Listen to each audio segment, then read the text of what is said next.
anybody there? Oh, hi. Hi, Jaime. ¿Cómo estás? Bien, gracias. ¿Cómo estás tú? Muy bien, mucho gusto. Mucho gusto. Can you hear me all right? Yes, I can. You sound amazing. You sound great. Thank you. Thank you. So, Where are you, Jaime? ¿Dónde estás? estoy en Wyoming. En Wyoming. Wow. Where are you? ¿Dónde estás? Toronto. En Oh, my Toronto. goodness. Yeah, ¿Hasta en allá? cold. Hasta allá. Lejos, lejos de todo. Oh, my goodness. Well, okay. Vamos a empezar. Are you good? Perfect. Okay. Yeah, let's do it. All right, Laury, thank you so much for taking the time to do this. I'm really excited to chat. And as we were just getting to know each other, you are all the way in Canada. Yeah. Thank you so much, Jaime. Thanks for the invite. This is so exciting for me because I'm curious to know how one gets to Canada, right? How do you end up in Canada? Let's start there. Well, actually, my wife is from Canada, so that's Okay. kind of why we ended up there. But it's been it's been kind of like a crazy journey to get me here because I moved to Canada when I was 19. Oh, wow. To study acting. We'll get into it afterwards. And I met my wife there, but we were just friends. We weren't together.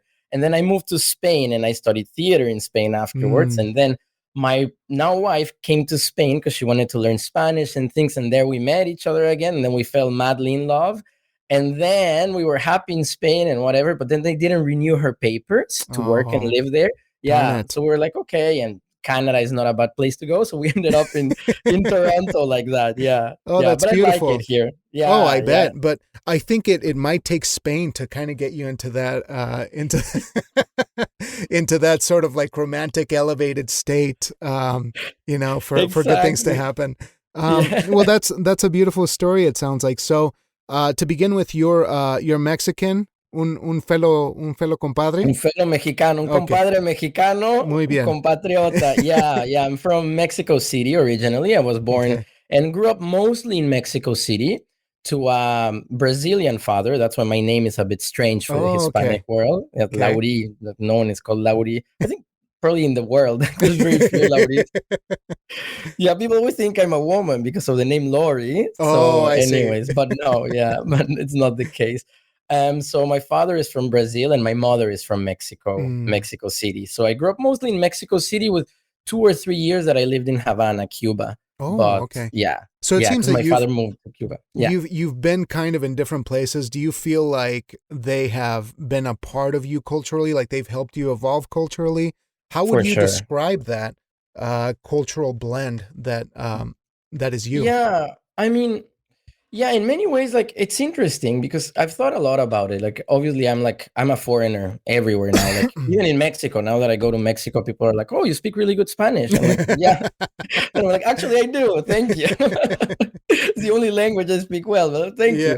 So even in Mexico, people think I'm a foreigner now. So I mean, that's kind of like who I've always been, and I think. Partly because my name too, like my mom wanted to call me Diego, and I kind of wish she had called me Diego because then it would be a lot easier for my Hispanic identity to be there. But because it's such a simple thing. It may not seem like a big deal, but something like a first name. Oh yeah, it can either put you at a distance or it immediately just makes you an other. Exactly. Yeah, and even something like mine's not as random, but it's Jaime. But here in Wyoming, I've always been Jamie. So Jamie, it's always a different person. Yeah, you feel like you have a different personality. But for you growing up in Mexico then and having a father from Brazil, can you describe a little bit what growing up was like in that environment in a multicultural place back in the 80s? Back in the 80s, I was born in 1984. So, I mean, it was very strange because in Mexico, I mean, well, you probably know it, Jaime, now I think it's a bit different. It's more multicultural, but Mexico City back then was like a very closed off place, right? Like now I went to Mexico City like 3 months ago and it's crazy. It's like full of people from everywhere and it's fantastic. It's great. But back in the 80s, I think because the PRI was in power, the political party that was in power, it was really closed off. It was kind of like a dictatorship-ish.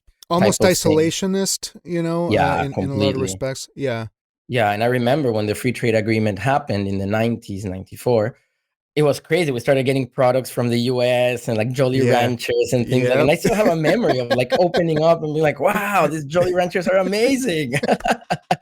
I'm right there with you, man. I was part of that generation, so I have these really interesting memories. I mean, I come from a family of immigrants, grandparents, and Right. kind of back and forth to the U.S. and back. And that moment, mid '90s, was so. It was like the gates of heaven opening up, and then you Yeah. got to go into the candy store in many cultural ways, right? Yeah. Um, Yeah. do you think that influenced you a lot to yearn for that kind of culture, or how did you feel about that? How did you respond? Yeah, I mean, I liked it. Yeah, yeah. As I said before, I grew up in a very multicultural background because I always went to international schools as well as a kid. So Mm, like, I always okay. grew up in a multicultural background. So it was interesting for me culture. I think it gave me a universal idea of what humans are. Mm, Like it allowed me not to judge the other just by wherever they're from, for example. Something that for me was so simple, and I discovered it was actually it's one of yeah. the big problems of the 21st century. But culturally, yeah, like it shaped me completely in the idea of like, who am I as a person, who am I as a writer, like all of these things are completely shaped by the idea of not being from an actual place, or not belonging, better, it's a better word, not belonging to an actual place. It Right. made me belong in every way. Yeah, and it was Yeah. interesting too because like it made me see that who like the place where I'm from, literally it's my apartment. And it Mm, can be anywhere. It can be in Spain, it can be in Canada. And like my life, what we would call home, it's like my books, my partner, my dogs, but that is kind of like my country, let's say. And I still feel very Mexican in some yeah. respects, right? Like Yeah. food, for example, like Uh-huh. that's where like I feel a real Mexican likes Mexican food, and I love Mexican. I eat chips with salsa, right? So like Yeah. with Valentina sauce. So if you do that, you're Mexican. If you eat eggs with spice, you're Mexican, You're good right? to So go. Yeah. yeah, you're good to go. Yeah. I'm not a So big tequila drinker, but other than that, yeah, I mean, I'm getting older now, so I get sleepy when I do tequila now. It's yeah, kind of it's a big task. yeah, So speaking of your writing and performance, yeah. I love that you're doing performance too, because we could talk about that. Being a theater person myself, I'd love to chat with you Right, about that maybe later. But right. specifically for writing, how does that come into your life, and how do you feel like are you at the stage where you want to be now in terms of identifying as a writer?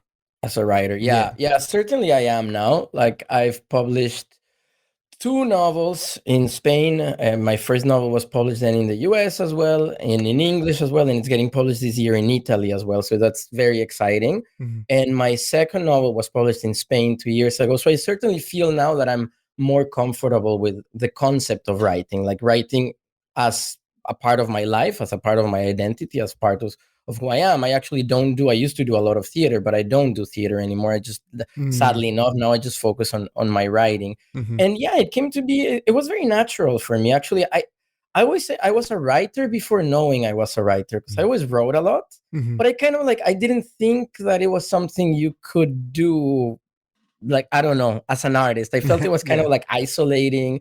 I grew up in a very artistic background because my mom is a ballet dancer. Well, now she's a Oh, ballet teacher. She's older now, but okay. she was a ballet dancer. So being an artist or doing something related with the arts was always kind of like, it was always there. It was never a choice for me. It was like, it's what you do, right? Like you live, you do art, and that's kind of what you do. Right. And yeah, and my parents met in the Soviet Union. It's a Oh, very goodness. crazy story. Yeah, Yeah. yeah. Because my dad was a communist back in the day, and there was a military dictatorship in Brazil in the 60s and 70s and the 80s too. We went from 64 till 85, the military dictatorship. So they wanted to kill my dad because he was a communist Oh, and he my was involved in goodness. student movements and things. So he had to flee Brazil.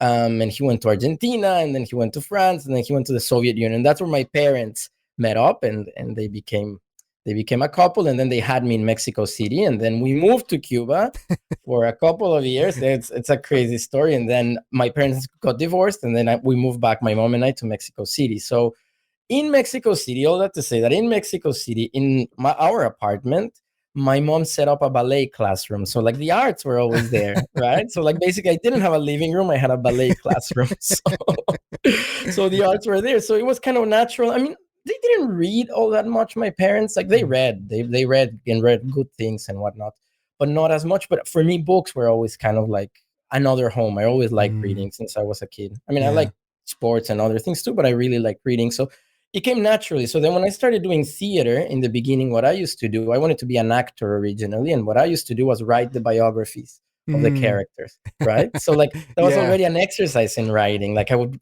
write all these crazy biographies and then when I directed plays, I would write kind of like all the movements, everything that the characters did. So basically, there were novels without being called novels because I didn't create the characters, but they were novels. And then I started writing when I moved to Canada. I started writing more seriously, partly because of the theatrical context here. That I didn't enjoy it all that much. Like I mean, the people were great, but you need a lot of money to make theater in Canada. It's very expensive, and that was kind of like that was kind of a decision that I didn't want to be calling people asking for money all the time.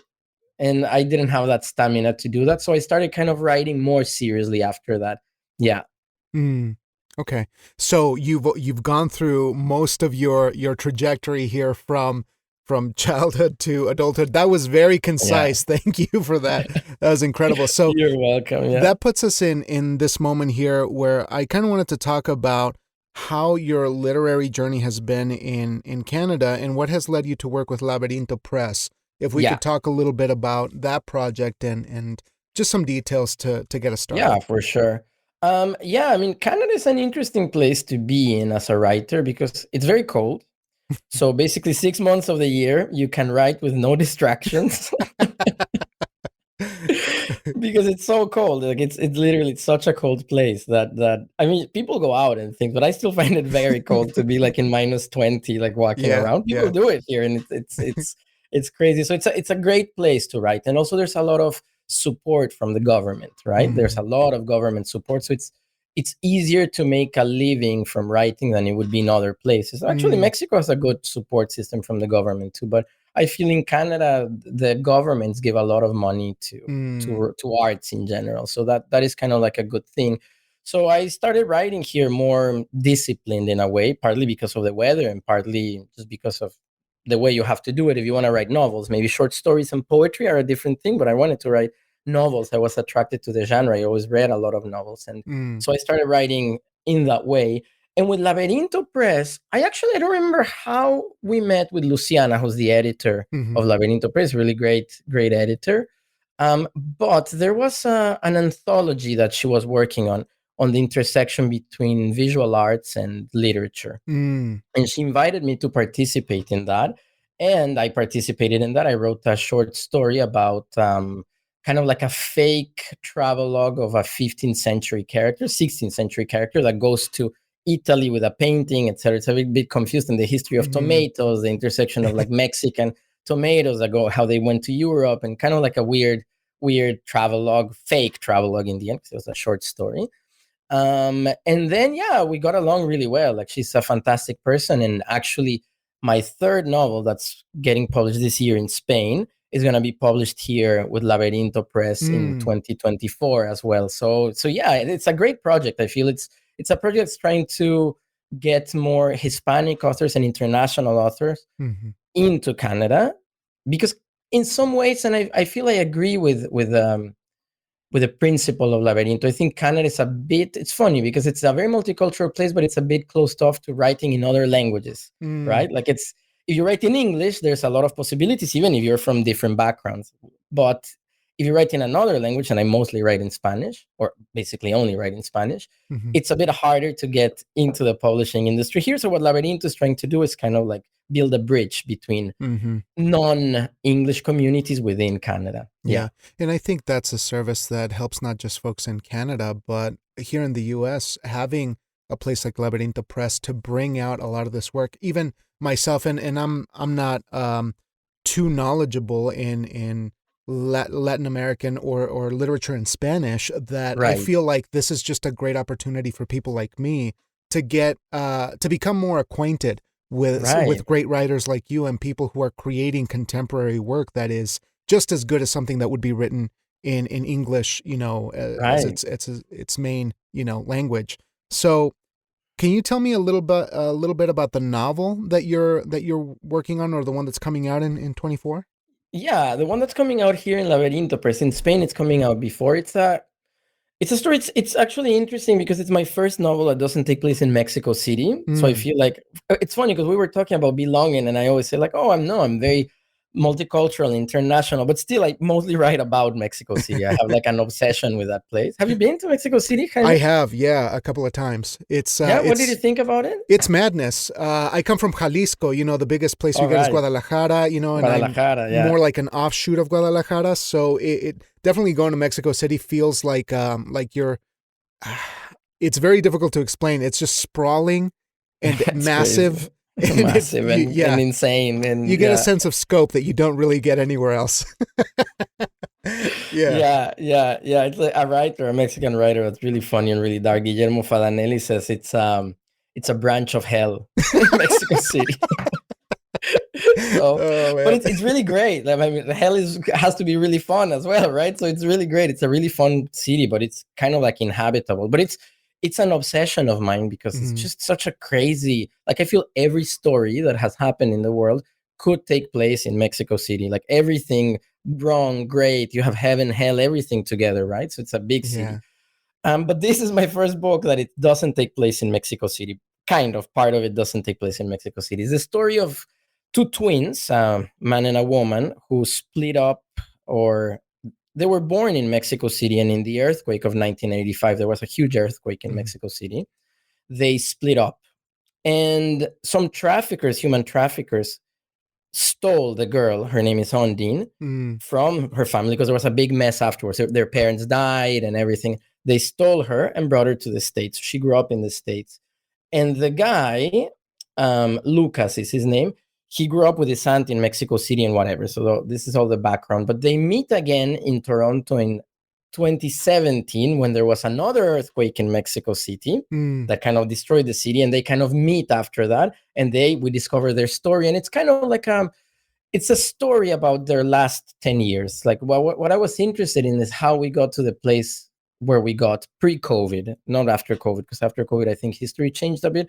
But pre-COVID, what happened in the last 10 years that took us to Trump, that took us to Brexit, that took us to all of this kind of like neo-fascist type of ideologies, and like why people responded in that way. So through this story of these two twins, I wanted to do kind of like a recount of the past decade, like now it would be like the last 15 years of the global history, right? Like of a global history. So it takes place. It's also about a bit about the history of Toronto, the history of Canada a bit, and how they lived here, how they both settled here for different reasons. And it was kind of like my way also to have a certain way of belonging in the city, a way of like understanding the history of the city, always from the point of view of an immigrant here, because in the end, my characters are immigrants, and what being an immigrant meant here in a context that's not. It's interesting because they're both not economical migrants, it's a different type of migration that I think happens a lot in Canada. In the States, maybe a bit less. Like I think in the States, people move there, particularly certainly from Mexico, because like our governments are so inept that have left people in desperate situations. But to Canada, like the type of migration in Canada, we have that too, of course, but it's a lot of lifestyle kind of migration, right? It's to have a better life, but not necessarily because they had an economical problem previously or things like that. So I wanted to kind of explore that idea, what it meant, all the cliches, the stereotypes of Latinos and etc. that they have here as well, right? So I wanted to explore this kind of like friction, or this kind of like this tension a bit between different cultures in the city. Yeah. That's beautiful, because you strike me as somebody who has such an openness. There's maybe like an optimist in you. Do you feel like that reflects in the work, especially when talking about an immigrant assimilating? Right. Is that a positive experience in the work, or do you feel like that's something that you still have to grapple with in a darker sort of way?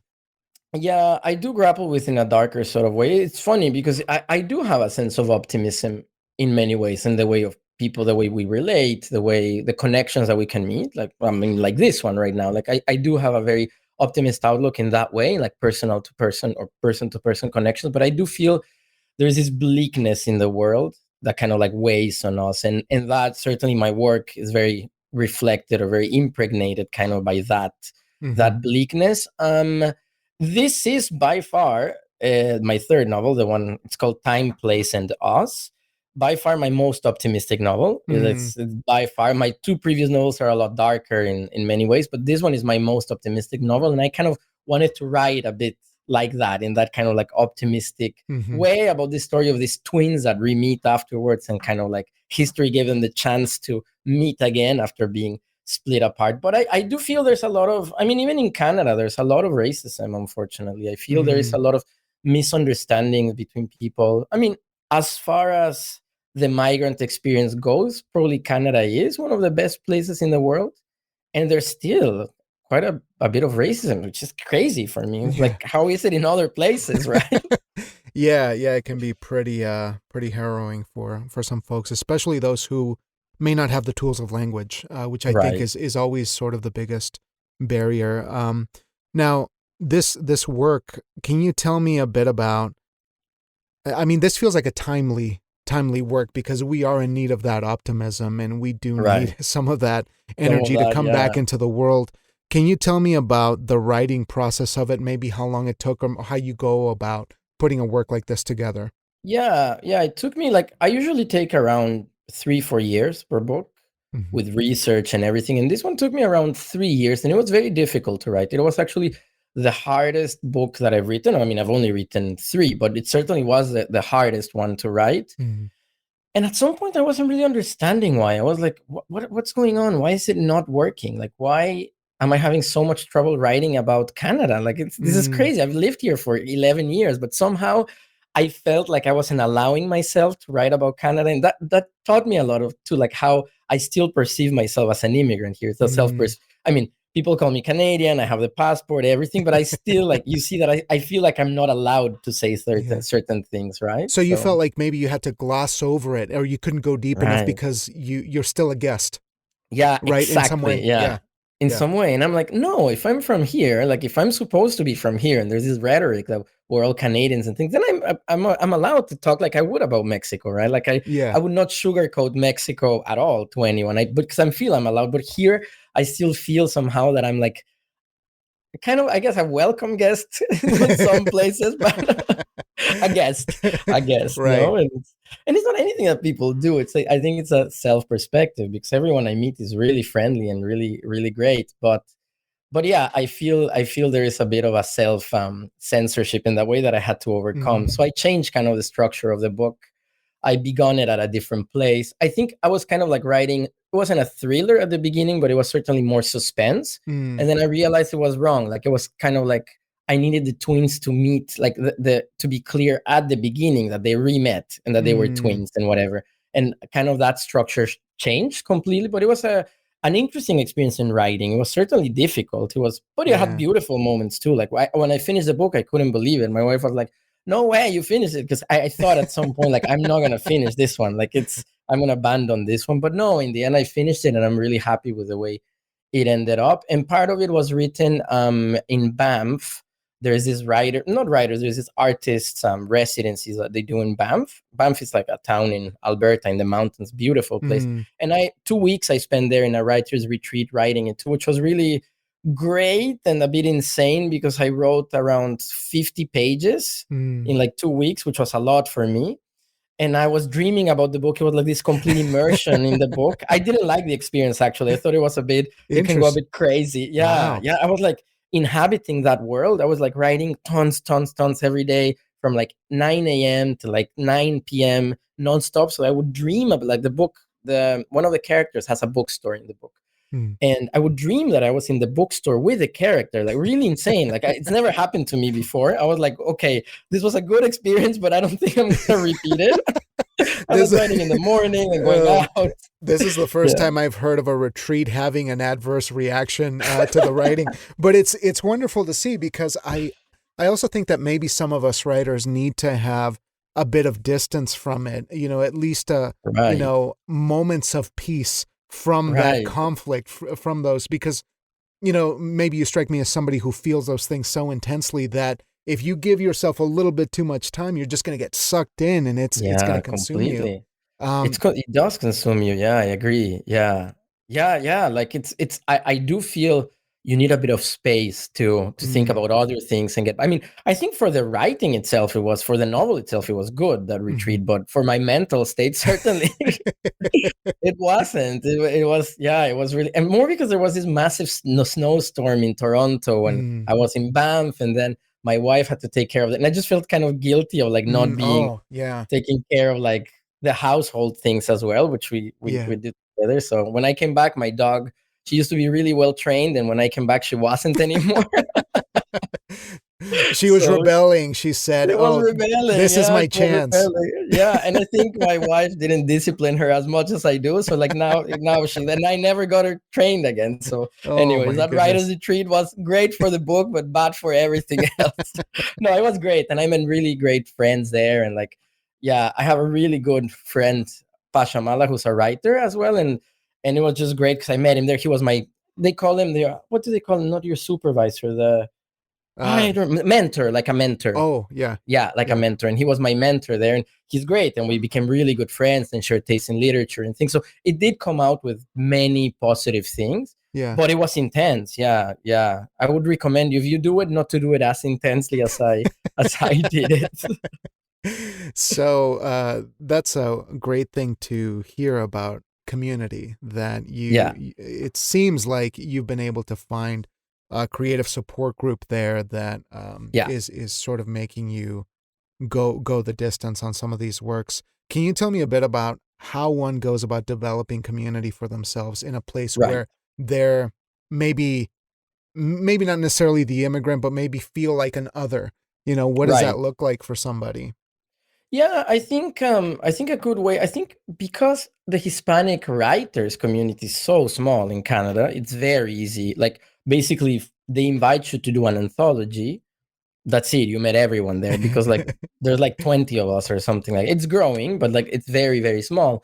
So and it's very supportive in many ways. So I feel it's a nice kind of like non-competitive community. Mm, And I think Laberinto, that anthology, was great because I met many people that way too. But it's true that yeah, as a writer, you do feel kind of isolated, right? Like it's an mhm, isolating discipline. Like you to write, you have to be alone. I mean, I know there's many writing groups, but I feel it's more like for the friendship of it than the mhm, actual writing. For me, anyways, for me to write, I need to be alone and concentrated and focused and in silence and whatever. So it was a bit hard in the beginning of finding a community. I'm also like not. It's funny because when I talk to people, I'm not really shy. I'm not a shy person at all, but I'm a deep introvert. Like for me to go out to a party or something like that, it takes a lot. Like yeah, I'm yeah. alone in a room and I'm happy that way. I guess because I grew up that way. Like my mom was teaching ballet and I was in a room alone reading books. So Mm. like So you're an I'm only still like child that. too, right? I'm an only, well, Okay. I have a half sister, Oh, okay. which I consider my full sister. It's like she's my sister, but we didn't grow up together. We Mhm, like she grew up in Cuba with my dad, and I grew up in Mexico City with my mom. So mhm, so in my experience, let's say in my everyday experience, I was alone. So for me, it was actually harder than for some people who just through social media or whatever meet other people because I just wouldn't. It's not in my nature to do that.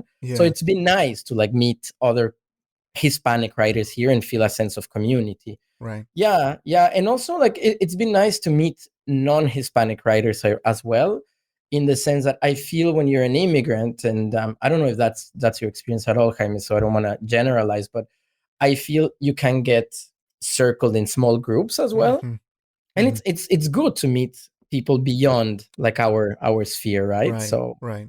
so in that sense, that Banff program, for example, was fantastic. I met Mm. a lot of. I was the only non-English speaking writer in the program, so Oh, so wow. it was an interesting experience. Yeah.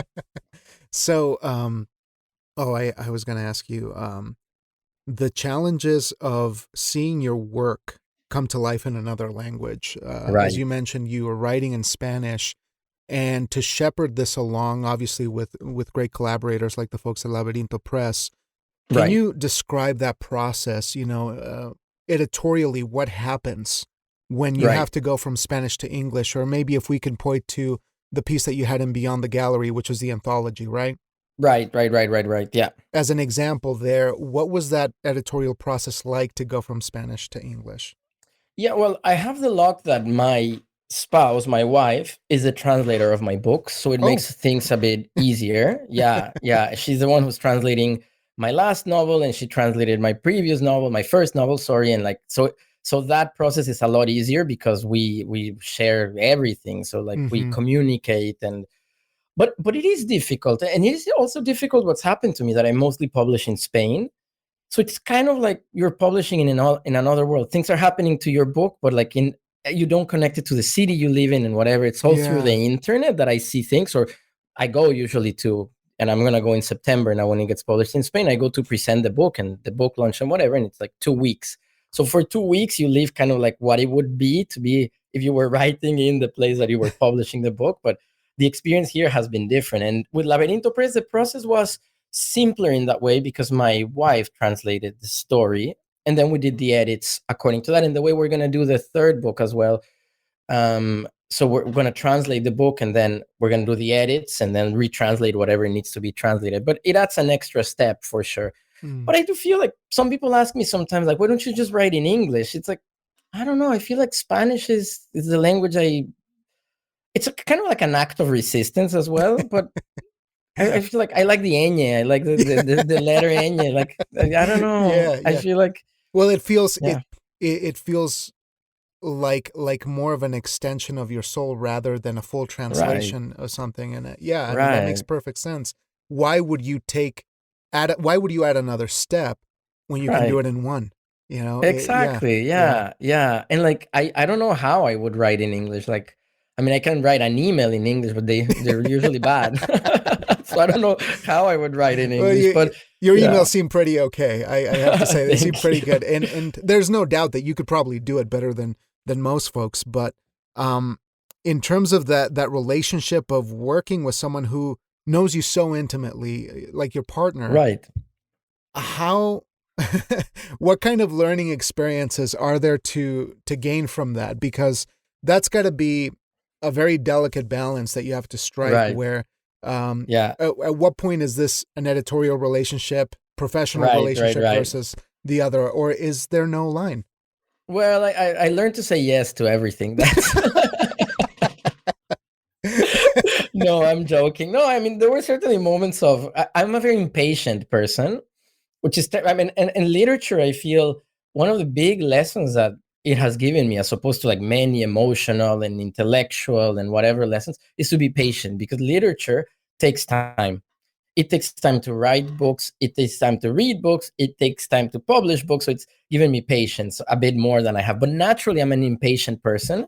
So yeah, like I don't know, at lunchtime sometimes my wife wanted to tell me, "Oh, I have a question about the translation." So I was like, "No, we're gonna do an hour where we sit and we go over the questions because I can't have all these questions all the time."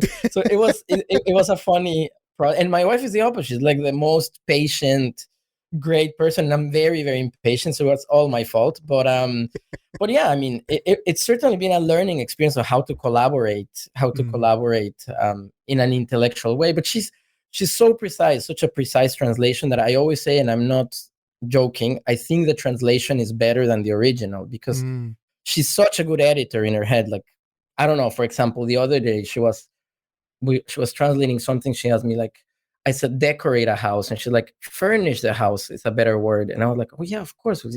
She went to mm, buy furniture. Why did I say decorate the house when she furnished the house? So any things like that, and then I changed back in Spanish, right? That uh-huh. because she's a very accurate reader. So in that way, it's been really fulfilling to have someone that knows the work so well and that has the allows herself to like tell me these things. And also this third book, for example, many of the spaces that the characters lived in are spaces that we lived in together. For example, an apartment of one of the characters was our apartment. So she knows it perfectly. So for Mm, me, it would be almost absurd if somebody else translated it because like mm, she knows the structure, the way the apartment looks, the light. She knows exactly what place in the city I'm talking about, what restaurant I'm talking about. So mhm. she can picture it better in her head. And I feel she can translate it better that way as well. That's Yeah. just incredible. It's just having built-in support from the get-go, Yeah. especially with something where you are drawing from the settings and the places that you've lived in and you've seen. That's got to be such a Right. such an asset. Yeah. Yeah. Oh, it is. It is, and from the beginning, I mean, like always, my first editor is her, because I mean, she studied literature as well. She studied comparative literature at University of Toronto. She did a PhD, but she never really wanted to write. Like, it's Mm. not it's not her thing. But she loves literature. Like, she's always read tons of books. So it's been really great to have that feedback from the beginning. Like, actually, if the book doesn't go through her, I don't publish it. It's like she reads the book first. She's like my censor. She reads the book first, and if it passes that step, then so it's great to have a reader that knows the work so well. That can tell you, like, no, this doesn't work. I'm so sorry about it. But Oh, generally, she's wow. really supportive. She's not very critical at all. And sometimes I do feel that when you finish a manuscript, maybe you need more of that. Maybe you need more support at that initial part, and then you can go over the bad things and whatever. But that support is very important. We're very vulnerable artists, right, in general. So that vulnerability, acknowledging it, I think it's very, very important to take care of it and have empathy towards other writers and Absolutely. people like that. Yeah. So I imagine that you're generating pretty often for work and potential new stories, new novels, and things Right. like that. How do you assess if a work or maybe an idea or a bundle of ideas has the legs to become a novel? Is Right. that something that you only learn by writing the thing out, or is that something that's more intellectual for you? For me, it is by writing the thing out. Like, if I have an idea, I go for it. And I mean, I guess like many writers, I have many manuscripts that I left like 10 pages down there. I was like, you know what? This doesn't work. But sometimes it doesn't work. Sometimes you have to like let yourself work before you say it doesn't work, because like sometimes you have a natural resistance to work, right? Oh, I lost you. Can you hear me? I think you got muted. Can you hear me okay? I can hear you. Can you hear me? Yep, I can hear you now. Okay. Okay, just backtrack a little bit to the beginning of that answer and we'll be good to go. Okay, yeah, sorry about that. Oh, you're fine. Yeah, so I do feel you have to go through the writing itself, or I have to. I mean, I can speak about other writers to see if the idea works or not. Like, I do have to write the idea fully. And then I notice quickly, I'm like, you know what? This is not going to work. I'm not going to devote this 3 years of my life. It's just, I'm not interested enough, or it doesn't feel like you. It's, yeah, I do. And then when I'm writing, I'm like, okay, yeah, this does work. This is what I want to, and what works for me might not work for someone else. Like, I've always said, like, I don't write to please people. Like, I don't care so much if other people don't like my books. Like, I write the books that I would want to read. And to me, there's something funny that happens. I don't know if this happens to you, Jaime, but when I'm starting to get an idea for a book and I want to write a book and I feel like, yeah, this excites me, I want to read that book. Like, I literally sometimes go to the bookshelf and it's like, where is this book that I want to read? And it's like, it doesn't exist, so I have to write it. But it's just for me as a reader, right? And then you hope that people can that you can share that with people ultimately, that someone will connect with the book, and if they don't, it's fine. And I've learned to say that, like, some books that I love reading, then I recommend them to friends and they're like, oh, that book was awful. Why do you like it? Oh, really? That was like a masterpiece. Anyway, so I feel literature, like books find the right reader at the right time. And I have this like mystical idea that a book will find you in the time you need that book. The best books are the books you need at that moment, for whatever reason, aesthetics, whatever reason. That's beautiful, because I do think, and I I was talking to a guest earlier today, and we got into this kind of part of the podcast where we start talking about the woo-woo, what people call the almost spiritual aspect of this whole thing. Right. And you mentioned two things that that really strike me. The first one being that you almost have to manifest it before you write it, and you have to visualize it. And there's a book on the shelf that will come true one day. Maybe somewhere in the back of your mind, you're telling yourself that. And then there's this other part of it of the book is on its way to a person, and it will eventually find that right moment in that person's life that will allow it. And so I'm curious, just, this is a long way to kind of ask, do you feel that there is a spiritual fulfillment of some kind in your writing, in that process, or is it more about the craft without that Right. kind of spiritual connection, if you will. Connection. Yeah, I do feel, I mean, there's certainly a lot of craft and a lot of like, I mean, I certainly don't feel very spiritual on Monday mornings when I sit in my desk and I start writing. So there's a lot of discipline for sure. There's a lot of craft. But I do think that literature has this otherness to it too. There has this kind of like this appeal, this attraction. I mean, I'm not a religious person at all. I don't believe in God. I'm a full atheist. Mm-hmm. So I'm like kind of always a bit yeah, wary about like the woo was always said. I'm like that too. But I do feel there's this kind of like almost mystical element to literature that it really illuminates. And I think this is what it is. I think it illuminates areas of your life that you weren't aware of or you hadn't really seen before. And I think that does bring, I don't know if a spiritual, but certainly like a almost transcendent experience in the sense that it makes you grow as a person, literally in an empathic way. And I do feel like it shows you things that without literature you would have no access to. And in that way, there is a certain revelation, if you want to call it as such, which is a very biblical term by being a non-religious person. But I do feel like it does shed light. I think it's more that literature does shed a lot of light in things that we would not see otherwise. And I feel there is this there's an Italian writer I really like. He's called Giorgio Manganelli. He's dead now. He's been dead for a long time.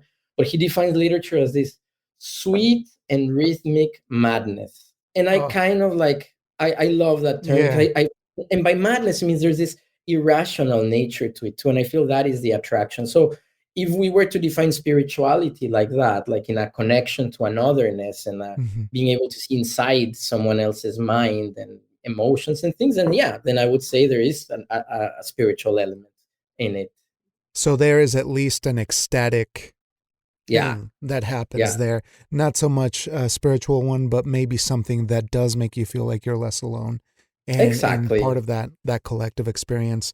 Yeah, so, it's a deep connection for sure. Yeah.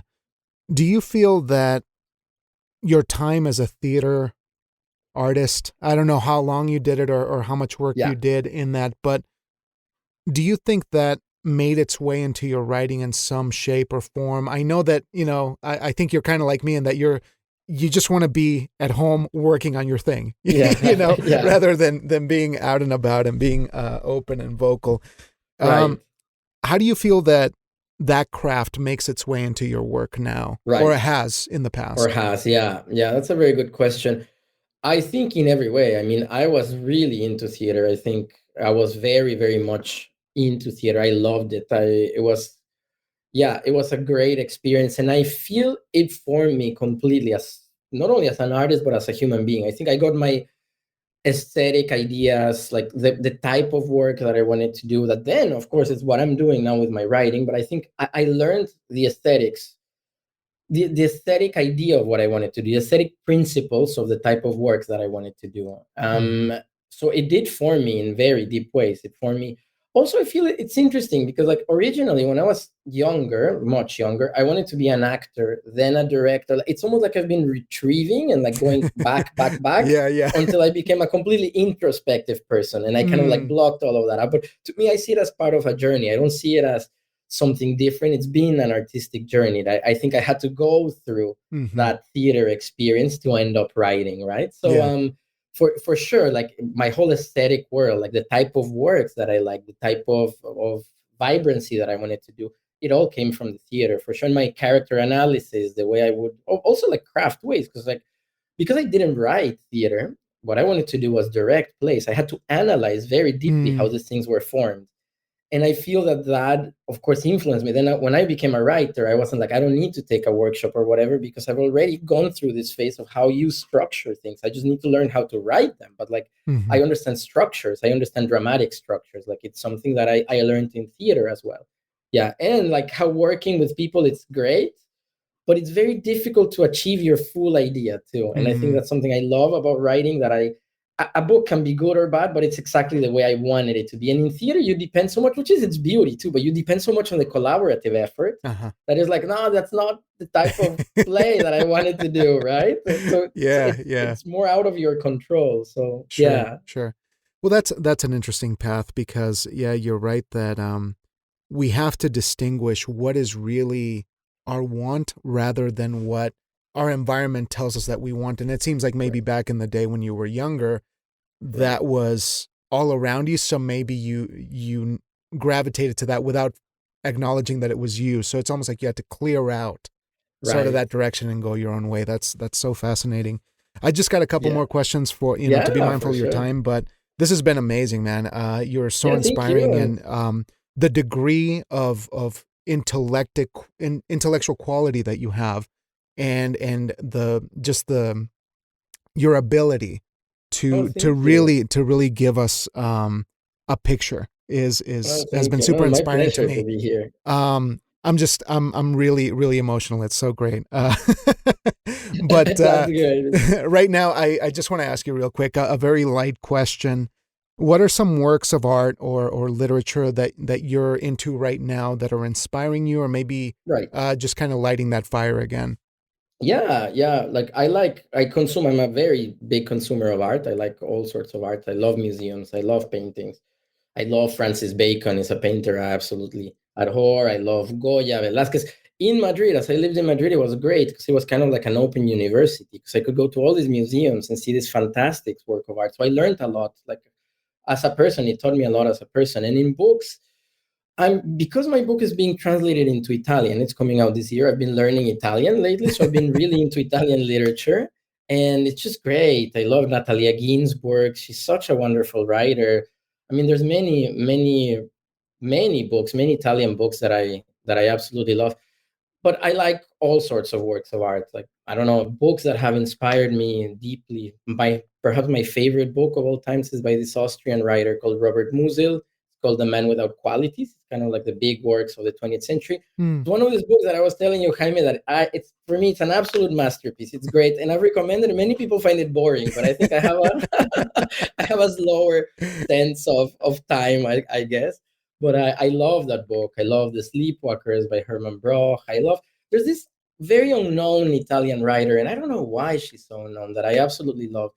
Her book is called Verde Agua in Spanish. Mm-hmm. And she's Marisa Madieri is her name. And it's just an absolute wonderful, beautiful book. And I guess, I don't know why she wasn't so known, because women had a harder time publishing and things back in the day. But she's an absolutely wonderful writer, an absolutely wonderful writer. So yeah, and I mean, there's a lot of Hispanic literature I love. Pedro Páramo, de Juan Rulfo, it's one of my big works of art, and a lot of contemporary authors too. Thomas Bernhard, I love. Mm-hmm. Yeah, I like literature. I try to read everything. I'm not one of these people who are like, oh, I don't read things if they're dead, or I don't read things if they're alive. I'm not like that. I like reading living people, dead people, everything. Instructions of how to eat. I like reading in general. I can read everything. So yeah, I'm very open to that. But visual arts, I like movies a lot Mm. too. Yeah, I like all sorts of art, and I've been lucky enough to being exposed to many works of art in different matters, visual arts and things. Yeah. So Yeah, so I yeah. like art a lot in general, and I consume a lot of it too. Yeah, Oh, and that's the other way to things be. too. I watch a lot of soccer as well, but Who do you yeah. follow? You got to get me on this tangent here. In Mexico? Yeah, yeah. ¿Quién le In vas? Mexico, Pumas. A Pumas. Pumas. Okay, you're good. You're Pumas. good. They're good Con too? que no le vayas a la América. A la Con es, América, no, le no, voy a no, las a la Chivas. América jamás. Chivas. Me gustan las Chivas mucho también. I like Chivas a lot. Yeah, Okay, but yeah. America, no, America is terrible. No, That's no, no. I right. don't know That's how right. people go to Thank America. you. Thank you so much. I know I have friends who go for America. I have really good friends, and I just don't understand them. I don't get them. Yeah. Too Yeah, corporate, man. Too I much. know, I too don't get much. it. Televisa, I don't get it. No, go for Chivas. Like, apoya las Chivas. Yeah, I like Pumas because it's the university team, and like That's I right. like Pumas. But I like Chivas too. I really like Chivas. I had a good friend, Diego, and when I was a kid, and I used to go for Chivas when I was a kid.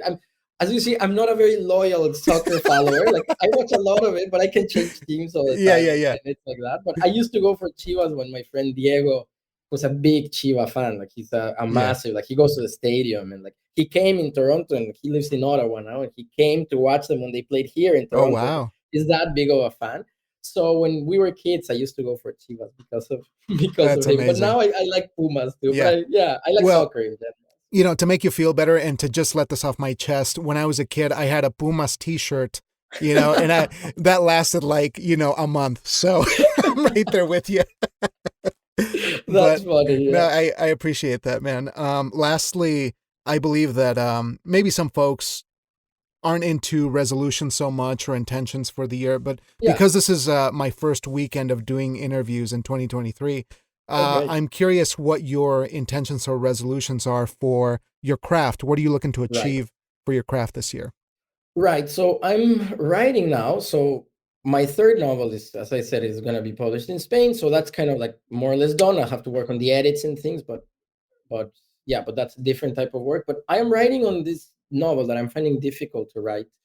It's my fourth novel, and it's kind of, I wouldn't want to call it autobiographical because I don't really like the term, but it's set in the 90s, 80s, 90s in Mexico City. And it's kind of exploring the things that we were talking about at the beginning. So I think one of my big resolutions is to find the peace, concentration, discipline of mind to be able to advance a lot in that book. I'm like 40 pages in it. Also, I'm already like I'm in the pool, or in the sea better, because it's going to take long. But I want to I want to write as much of that book as I can. I want to see if I can have, at least by the end of the year, at least 100, maybe 150 pages of that book written, because it's a book that I've been wanting to write for a long time. And I feel that my previous books have prepared me a bit craft-wise to be able to write this book, to find the angle and things. So I want to advance in that book. That's my big artistic resolution. I want to advance in that book. And in other resolutions, just if America doesn't win, then it's still fine. Well, I think that's a wonderful, exciting note to end on. Laury, I want to thank you so much for taking the time to do this. This has been such an inspiring conversation for me. I feel like anytime I see a Mexican artist, creative, intellectual human being going out and achieving in the way that you have, to develop yourself and your craft in the way that you have, is just nothing short of empowering, and it makes my day. So I really want to thank you for your day. Thank you. Yeah, amazing contributions that you're making, my friend. I hope that hopefully down the road we get to chat when your book comes out, or anytime. I'd be happy to catch up. Fantastic. It was great. It was a lovely experience. Great way to spend the day. It was fantastic to meet you. Oh, awesome. Well, I appreciate it too. And I give you your Sunday back. I'm not sure what time it is over there, but it's noon, so it's perfect. Yeah, okay. Yeah, it's absolutely perfect. Earlier this morning, I was waking people up at like 6 in the morning, 7 in the morning. So thank you. What time is it in Wyoming, Jaime? What's that? What time is it in Wyoming? It is almost 10 o'clock here. Almost 10 o'clock. Okay, so like yeah. So I'm good now. I'm awake. Well, more than anything, I hope you take care and you have a wonderful time. And mucho gusto. Un gran placer. And I look forward to getting to know your work as well. And speaking about your work, we spoke only about me, but I'm very interested in you as well. So. Oh, well, I don't want to make it the Jaime hour. I want to make it the Laury hour. Exactly. Down the road. Thank you so much. Yeah, mucho gusto. Cuídate mucho. Hasta luego. Muchísimas gracias. Cuídate. Adiós. Chao.